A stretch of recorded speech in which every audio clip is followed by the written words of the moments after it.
Multiplayer maps are more complicated than you may think. Well, you might think it's just as simple as building a place and letting people shoot each other in it or something. There's far more design going on that if a map is good enough, you won't even realize all the things that are considered when someone's making it. We were gonna make a top 10 best maps ever type of video or something, but we wanted to spend individual time with each of our favorite multiplayer maps. So this is why we love playing on Blood Gulch from Halo.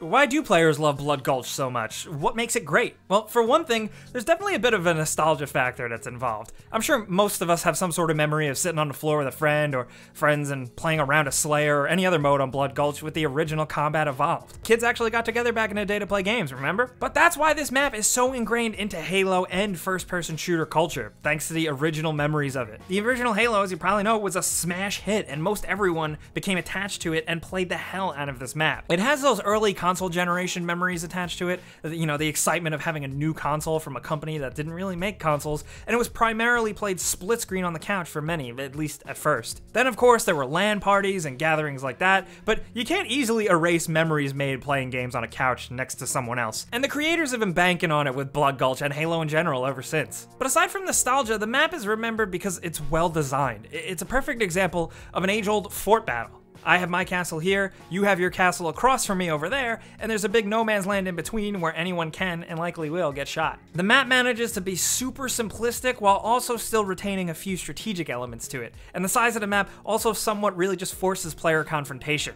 Breaking it down for realist time, it's like this. Each end of the map has two somewhat identical bases. In between those two bases is an open field, with some of it having elevation differences, so it isn't totally flat. Then on the side of the maps you have a little bit of caves, caverns, and ledges. That's really all there is to it. Like I said, super simple. The two bases are perfect for sniper nests, which could lead to a nice sniper battle between two snipers, and you're also able to take out any players that are running up the middle of the map. And if you are one of those players running up in the middle of the map, you have to work to avoid sniper fire by trying to use the land elevation to your benefit. Like, you know, moving and dipping and hiding behind the hills and such. The elevation in the middle works so well at making you feel like you're a sitting duck out in a wide open space, while also giving you just enough cover that if you move fast and smart, you at least have a chance of surviving. That goes for land vehicles too. You can drive around and get picked off pretty easily, sure, but you can also slip behind a hill just out of view in the nick of time. And the fact that there is that balance in a no man's land in the middle of the map is really impressive. And because of the map size, you possibly being forced to run down the middle would more than likely have you running into another player, naturally forcing and flowing you into a confrontation and having to survive. The same goes for the caves on the sides of the maps, seeing as they were one of the only ways to get across the map while avoiding some long-range fire. A lot of players would go that route, and you would more than likely have a run-in with another player in there, within the cave or getting out, in a balanced way, because that's just where some of the good stuff is. And it's just a good vantage point that sometimes is worth fighting for. They serve as side natural choke points that do a good job at complementing the whole no man's land thing.